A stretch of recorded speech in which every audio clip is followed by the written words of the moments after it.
Welcome to Voice of San Diego at Home. It is May 6th, 2020. My name is Scott Lewis, and I am coming at you again from Ocean Beach. Hello. I have I'm a little fired up today, so bear with me. We're going to talk about a lot of things.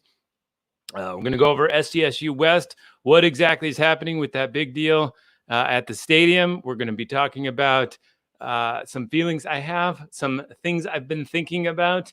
So buckle up. It's going to be an interesting one for me. Also, we'll take your questions. Any question you have, even if I can't answer it, it's probably good. I can take it to the staff and see if it's worth checking out. So please bring me your questions right now. Let's get into it. First up, schools. You have heard me talk about this a lot. I can't tell you how anxious this situation is with the schools. I'm starting to get really fired up about this. Let's start with this. The other day, Mayor Kevin Faulconer, Supervisor Greg Cox come out with a recommendation of sorts, a guideline, right?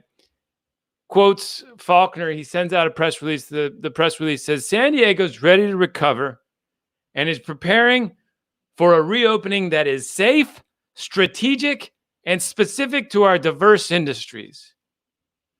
San Diego is ready to recover, is preparing for a reopening that's safe, strategic, and specific to our diverse industries. All right? All right? Read through the whole document. You got to clean your workstation. If you have a restaurant, you want people to go in one way and then go out a different way. You don't want them crossing. If you manage an elevator, you want to make sure that you clean the elevator. Maybe have your diners sit outside. Hey, fantastic, right? Great recommendations. Great. Let's see if we got a couple more.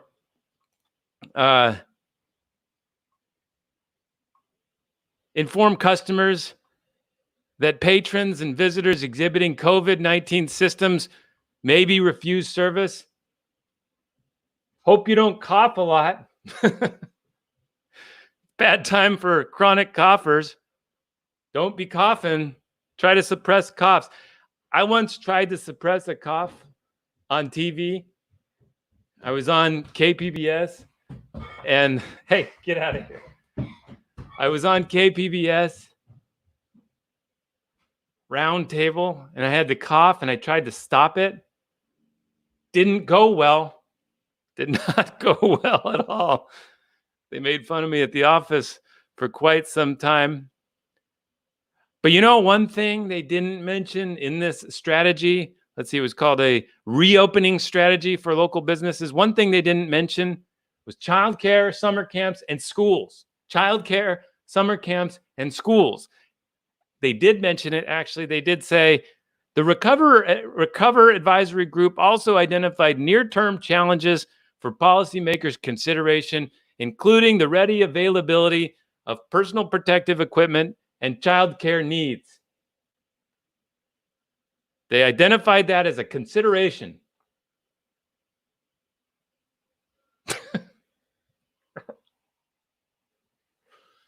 A consideration. Yeah. It's a consideration. Here's how former Florida Governor Jeb Bush, you remember Jeb? Here's how he put it. Quote, you can't open the economy if children are at home. There is no possible way. Jeb Bush, you can't open the economy if the children are at home. There's no possible way. Most families have to have kids in school if they're going to be able to work. Why can't local officials see this? What is happening? What nightmare am I living in? Do you ever walk downtown and there's sun reflecting off the building and it creates this weird light that you're walking in? Like it's not a normal light. That's what I feel like I'm walking in right now. This is not a normal light. How is this possible? How are we having these discussions? It goes on. The County Board of Supervisors yesterday approved a whole criteria that these businesses have to go through to reopen. It says if you have employee workstations, they need to be 6 feet apart. You know what it doesn't say? Anything about summer camps, daycares, or schools. Nothing. Nothing. And it's not, and then you'll have a lot of people say it's separate. It's a separate issue. You try telling that to a mother of, say, 3 kids, right now barely holding together, barely managing minimum responsibilities or more for their job, doing better, doing all they can. And then somebody says, you need to go back to your place of work because we're opening, we're recovering, we're ready to recover. The hell you are. The hell you are ready to recover. What do you mean ready to recover? Ready to recover. We're not ready to recover until schools are open. It's not a separate issue. Saying it's a separate issue is like preparing a ceremony, a wedding ceremony, and laying out all the chairs, getting the reception hall ready, and not talking about the fact that the bride's in a coma. This is such a big deal. There's no other thing there. I'm sorry. This is this day, Wednesday, Voice of San Diego at Home Wednesday is supposed to be about your questions. I want to hear them. Obviously, I'm very passionate about this issue. I'm very worried about this issue. Sorry if that's coming through. I've never hidden that I'm biased about a few things like schools being good and being available. Just a couple of other points with this. There are people talking about schools being open. I do not want to minimize their work. They're doing a lot. They're working hard. They're spending tons of hours on them on this issue. There's no question about that. But what they're coming out with is not at all reducing the anxiety. It's actually kind of fueling it. If you really want to indulge in the anxiety, maybe give yourself a little anxiety shot. You're with me, you're parents, you're trying to figure this out, what's going to happen in the future. I recommend Kristen Takeda from the Union Tribune, who's been following all these discussions.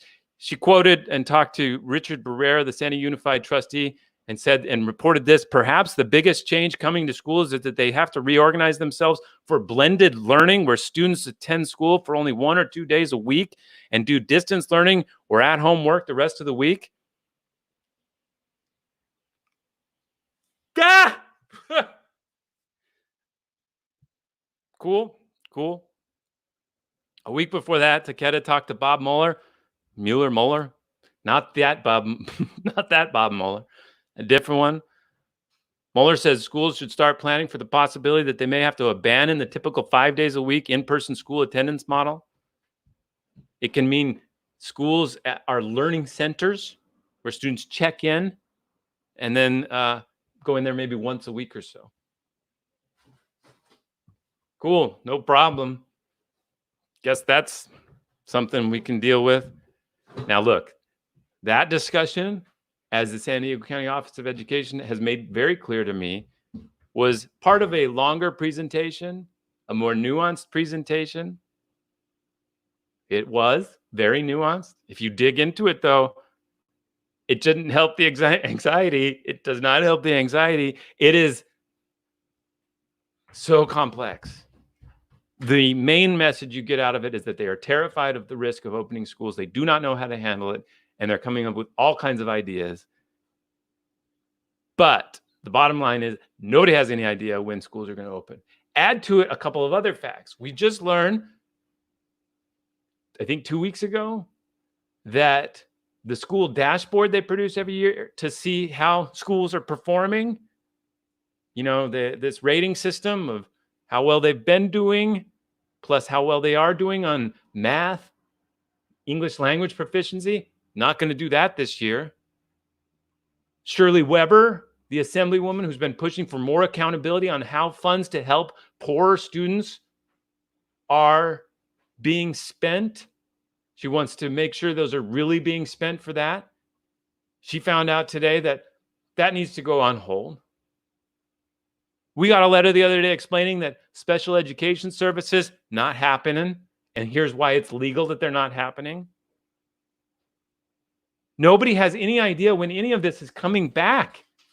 Nobody has a clue when any of this is coming back. The entire education infrastructure, the entire childcare infrastructure is evaporating, and it was already spotty, inequitable, expensive, and it's just vanishing.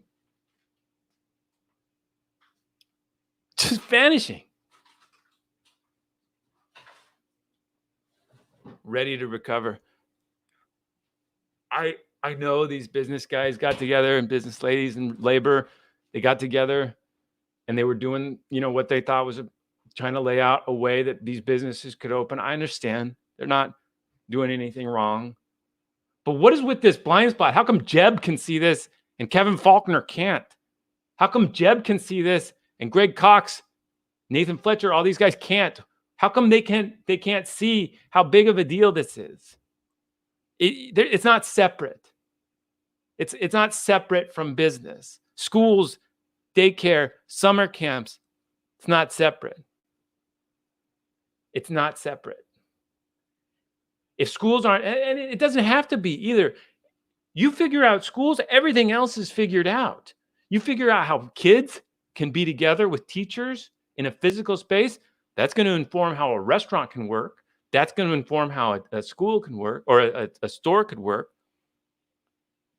That's going to inform so many things about how we can live if you can figure this out. And if it's not safe to go to a school, how is it safe to go to a restaurant? I suspect I'm part of this group who's saying, hey, we have flattened the curve. Hospitals are empty. They're losing, the nurses are losing hours, physicians' assistants are losing hours, doctors are losing hours, hospital systems are losing millions of dollars constantly because of what's happened. And that's because they don't have a lot of volume right now. I'm part of this group saying, okay, I'm happy to discuss reopening things, but if you don't put schools on your list, what world are you living in? Sorry. Whew.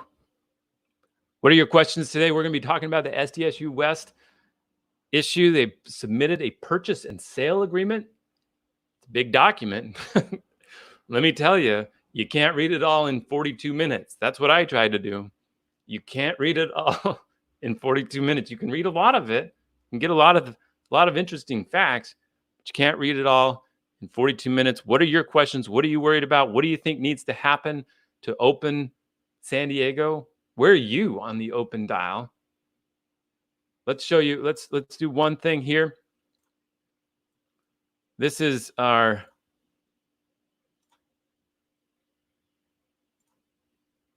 criteria to reopen.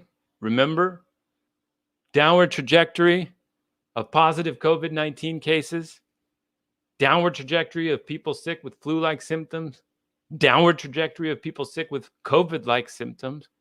Hospitals are operating normally. All of these things have happened, and they are happening.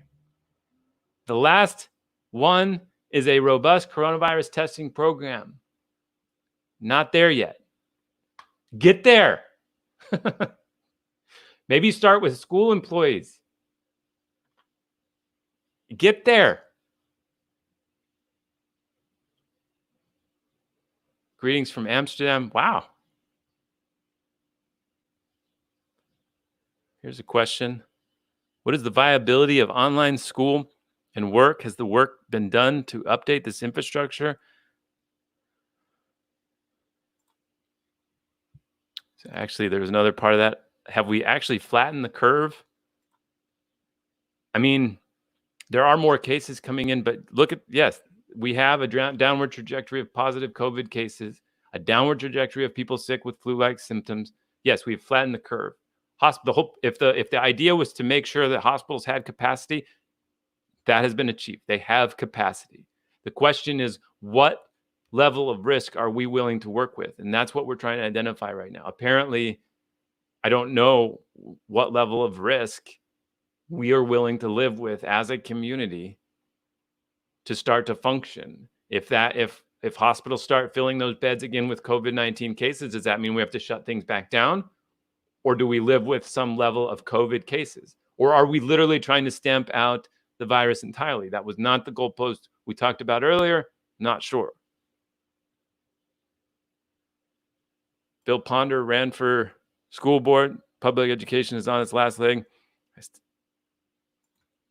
No, Bill. God. We need schools, guys. We need schools. All right. Let's talk about let us talk about San Diego State University and what's happening with all of these issues. Okay, so let me explain how this works real quick.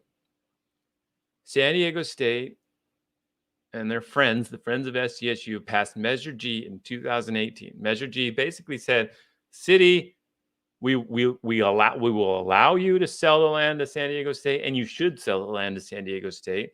And San Diego State will build a river park and a stadium, and things will work out that way. That happens. Several months ago, the San Diego City Council agrees in principle with a broad outline of how much the land should cost and other sort of guarantees. So now, fast forward several months, this crisis is hit. The city negotiators say to San Diego State, we need this deal to be done. We need the $88 million that you're going to send us for that land. And we spend about $1 million a month maintaining and operating the old Qualcomm Stadium, SDCCU Stadium. We would like to stop doing that. And we'd like all that to happen before July, because in July, that's the new budget. And if they have a $12 million cost on their budget, $1 million a month, not good. And they'd like to get this checked because the city of San Diego is facing about a $300 million right now budget deficit. That could get a lot worse. So if you do the backward scheduling from July, what you come up with is they have to get an actual sales agreement to the city council by May 19th. That's less than 2 weeks from now, May 19th. May 19th, sales agreement to the San Diego City Council, which means that we have to see all of this, all these little things in one document. And that's a purchase and sale agreement. And it's a big document. So think about this land for a minute. Think about this land. Actually, let's pull something up.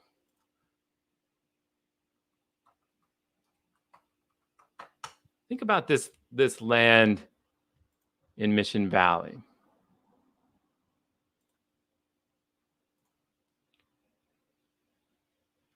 This is, well, probably shouldn't have tried to do this. The land in Mission Valley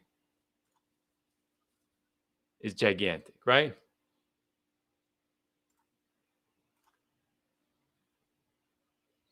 Let's pull this up.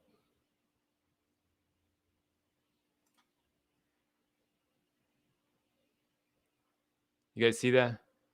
So all of this land is owned by the city. And underneath it are sewer lines. There are all kinds of utility issues, all kinds of different things going on. We have the river here. This is where they want to build the park. You know, a lot of things are going on in this land. A lot of things happening in that land. So they need to figure out a ton of things. One of the issues, for example, is that they may need to put some kind of pump station, some kind of way to tap into groundwater there for the city's pure water project. Do you know what pure water is? Maybe let me explain. Pure water is the plan that the city has to take sewage, wastewater, clean it, and use it again, because it's a lot of water just getting dumped into the ocean. And we have the technology to clean it. Stop worrying about it. We need water. We live far away from water. We can't just let 30% of our water just go back into the ocean. Let's get it, recover it. They may need a facility on that land. They want to protect their access to that land to be able to do that. Those kinds of things all need to get hashed out. So this week or last week, they sent a purchase and sale agreement to the San Diego City, the mayor and the city attorney, and said, here's our final, or one of our final versions. This is basically our version of what we would like to do to make this agreement possible. City attorney says, well, some concerns here.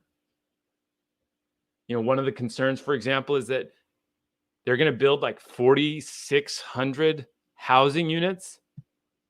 Most of those housing units will be sold or rented on the market, like as whatever the market demands for them. 10% of them, as per city law, will be set aside for affordable housing. SDSU wants to manage that affordable housing through the state, the same system they use all across the state with the California State University. The city of San Diego, or at least the city attorney, worries that the city of San Diego would like to manage it with the city's housing commission. Okay? Those kinds of things need to get hashed out. They turn in this document. The city attorney identifies about 14 of those things, some more significant than others. San Diego State's leaders and the city and CSU, like Jack McGrory from the trustees of CSU, John Kratzer representing the university, Tom McCarron, who's led a lot of these processes for the university, they go and meet with Mayor Kevin Faulconer, and they say, we're going to leave the lawyers out of this. Let's try to hash through some of these last issues. They come back yesterday, and they hand over their final version of the purchase and sale agreement, which is signed by the chancellor of the California State University system. So now the city attorney can take whatever concern she has that remain with that document and take it to the city council. And on that May 19th meeting, say, hey, here are a few of our risks that we think you're taking with this document. Take them or leave them. Maybe send back some non-material changes to them. I don't know, some other things. But we can work this out or we can't. I've also heard the city is really interested in making sure that whatever happens, that San Diego State take over the operation and maintenance of the stadium by July. They do not want to pay for the stadium anymore. That's as clear as it gets. We're done with that old stadium. Please take it from us. So they want San Diego State to commit to leasing the stadium, even if they can't get this deal done. San Diego State says, no, we'll just keep with the same lease. And they say, no, you need to pay more. That kind of thing is something that needs to get hashed out if this is going to get done. I think this is probably going to get done. There was another bit of news, though, in there. We got finally some clarity I had never seen before on how much this thing will cost. So there's two initial phases for the construction of this land. The first one is like grading the land, preparing the land for all these changes, acquiring the land. That is at $350 million. That does not include construction of the new stadium. $350 million just to get the land and get it ready. $350 million. They already borrowed. San Diego State has already got this borrowed. They have already more or less borrowed this money. They're ready to pay for it. They borrowed it at like 2.9%, and a lot of it, A lot of what they're going to borrow is going to be interest-only payments and as pushed out into the future as possible so that they can be collecting revenues in the meantime to try to pay off the debt. That's the principle they're working with here. This initial cost is all sunk. It's all just to get ready to make money. So the land, $350 million to get ready, and then $310 million is the final construction cost of the new stadium. $310 million. They plan to raise from donors about $60 million. And then over time, use revenues from the stadium to pay these other costs off, to pay the debt service over time. So maybe the soccer team rents out part of it. Maybe concerts rent out. Remember concerts? Remember when we got together to watch live music? That was fun. That was fun. San Diego State thinks we're going to do that again. That's nice. It's a nice image to have. So that's what we've learned about that deal. And one thing I watched, and I wanted to follow up on this, and I did. Labor unions had been not threatening, but warning the university to figure out some way to make them feel good about this project. It appears that negotiations so far have achieved that.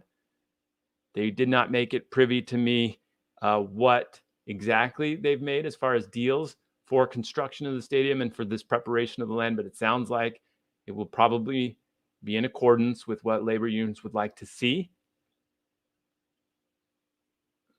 Labor unions appear to be happy with it. There will be a hotel also on the property. I'm not sure if the hotel workers union is at that same level of contentedness. Here's a question. Oh, it's my buddy Nate John. Hello, Nate. Appreciate you throwing in a question. Is any of SDSU's purchasing power compromised by financial losses due to the pandemic? They insist no. In fact, they say it's the best time in the world to be buying and building stuff. Very easy time to borrow money, very low rates, and they think they can go. It's too bad the land couldn't be used for mixed use, commercial living, and recreational. I'm not sure that's true, Rich. 4,000 housing units, hotel. There will be some retail, parks. It's going to be pretty mixed use. Football stadium and then university usage. I don't know if there's any part of San Diego that's more mixed use, frankly, than that. It's not nearly one of the big differences between what Soccer City had planned for the land and what San Diego State has planned for the land. Basically, the same number of housing units, new stadium, basically, a hotel. All these things were all part of both plans. But the bigger difference was Soccer City imagined like a gas lamp style entertainment district with bars and all this kind of exciting stuff. San Diego State pictures much more of a university campus, more retail that serves the people who live there kind of thing. So it's happening. There's a pretty good shot that May 19th, the San Diego City Council will approve the purchase or the sale of the land to San Diego State University. So really an extraordinary moment in the city of San Diego's history, and it's coming right up. All right, here's a comment I wanted to address. Schools are not glorified childcare. We can't confuse the two. We need to create the American School 2.0. Understood? I don't think of it as glorified childcare. My teachers, my kids' teachers do a great job enriching their lives. I miss them. The point is, though, we need consistency on what we can expect with childcare. Right now, there are no summer camps. There's no functioning daycare except for essential workers. There is no school. So what do we do with our children when we work? I'm fortunate. My wife has some flexibility, has really taken a lot of the burden of this whole situation. I do PE in the afternoon. I help them get on Zoom meetings and handle a few things, but I don't know that we can function at this level of productivity much longer. And anyone who's talking about reopening the economy needs to deal with that. It's not just about getting people back to work. It's also about people who are barely keeping it together right now. And if they aren't on the top of your mind, they should be. So if you've got a list of things that you're planning for reopening the economy and it doesn't have schools, go get a new list. Try again. And a lot of people said, well, there's that's a state issue.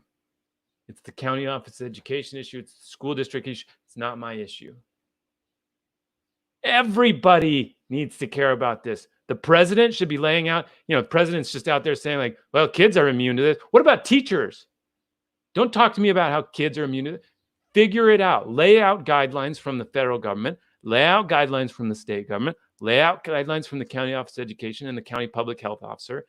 And then get this settled. And the big issue, get the teachers union into a room, get the teachers unions into the rooms with the administrators and figure out what we can do. And if you can't have, a lot of people say, well, six feet between students, whatever. It's not going to work. You're not going to have a school with 6 feet between kids. Get off of your fantasy land. That's dumb. That's the dumbest thing I've ever heard. We're not going to have 6 feet between students. We're not going to have 6 feet between students. Have you ever been to a school? Nobody who says we can have 6 feet between students has ever been to an actual school. Don't talk to me about 6 feet between kids. If you can't open a school and without getting rid of that idea, then you can't open a school. And this all waits until you can. We are going to have to either live with some risk or we're going to keep it closed. That's it. That's it. Just live with some risk or keep it closed. But I know there's other things that, sanitize their hands more. Underneath all of this, though, is the very definition of what an education is, right? Do we need a physical space for education? Are you saying we don't? You're spending a lot of money building physical spaces for education. We've raised taxes, I can't even get 3 or 4 times in the last 15 years for education. Schools, construction, building of things where schools meet, where people go send their kids to. We've got to figure this out. Obviously, I'm super passionate about it.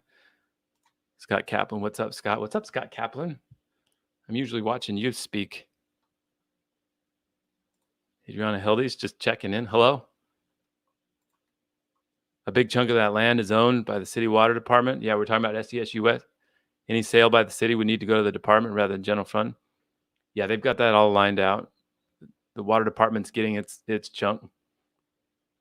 But the water department's part of the city budget and is also going to need to be dealt with. Hello from Scotland. Hello. Okay. Any other questions before I go?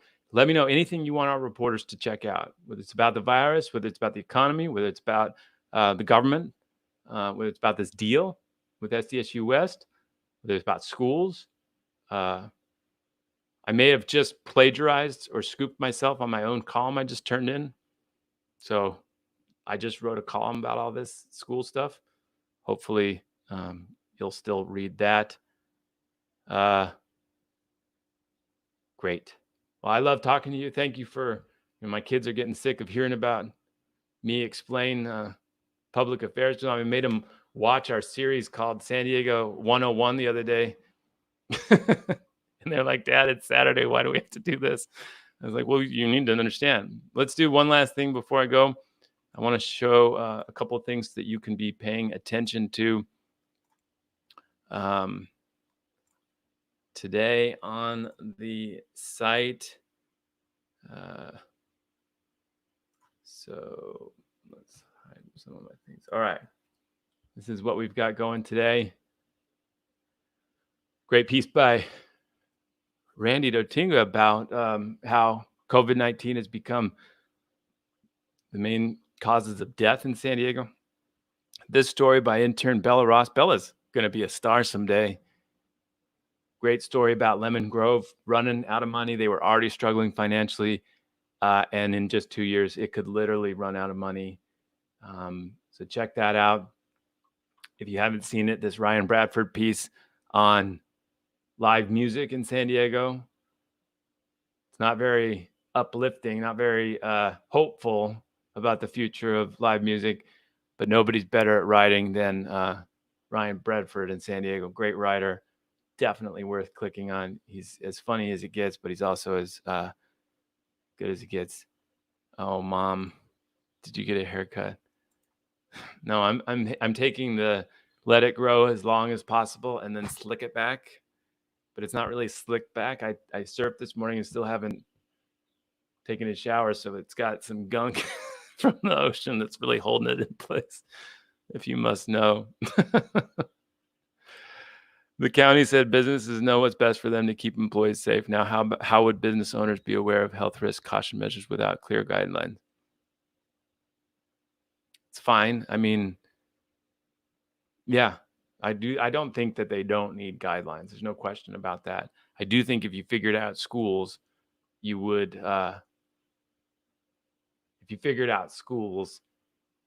be able to lay out a lot of guidelines for a lot of other places. I don't begrudge the people who are coming up with some of these guidelines. Understand, you do need to remind employees that they should stay home if they're sick. You should clean elevator buttons. I get it. Glad those are being laid out by somebody. But if your plan to recover the economy and reopen the economy doesn't talk about schools, go try again. I'm sorry, I'm very passionate about that point.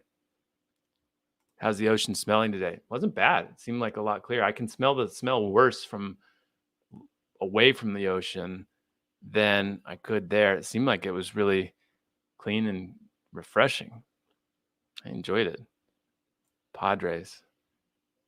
I'm gonna cry. Love the Padres. The Padres are not coming back for a while. It doesn't seem like. I don't know. Korean baseball's back. Do you see they're broadcasting that? Korean baseball? I'm in.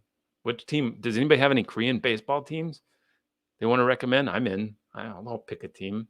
How does Korea have this together? How are we not like racked with shame that Korea has everything going back, schools going back, they're playing baseball again, and we're sitting here like talking about cleaning elevator buttons. My God. Clean your elevator buttons. All right. Yeah, smelled awful. Yeah, it did. I know it did. You know what it smelled like to me? I used to live in South Carolina. We used to live in South Carolina, and we lived, I don't know how far from a paper mill, but it seemed like far, and we could still smell that paper mill. And it was like rotting trash, but with a tinge of sweet to it, like sweet rotting trash. It's like a awful, awful, awful smell. All right. I love you all. Thank you for letting me talk and connect with people. Go to voiceofsandiego.org to check out all of our work. If you want to subscribe to our most popular product, it's the Morning Report. Comes out every morning with our stories and what we think you should care about for that day. And it's just, it's a great product, and we put a lot of effort into that. And if you're moved and you want our reporters to keep going out, finding things out, their job is to make sense of what people say and find out what they don't want to say. And if you want that to keep happening, consider donating at vosd.org/give.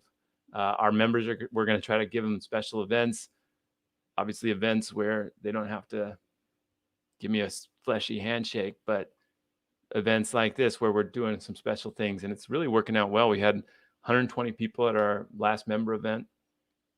Great stuff.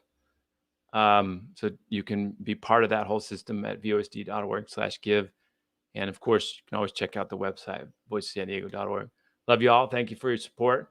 And let us know if you have any questions or ideas, and we will talk to you I guess I won't be here Monday. I have a board meeting. I think we're going to have somebody else sub, or I'll come in later and do it. But thank you all, and we'll talk to you soon.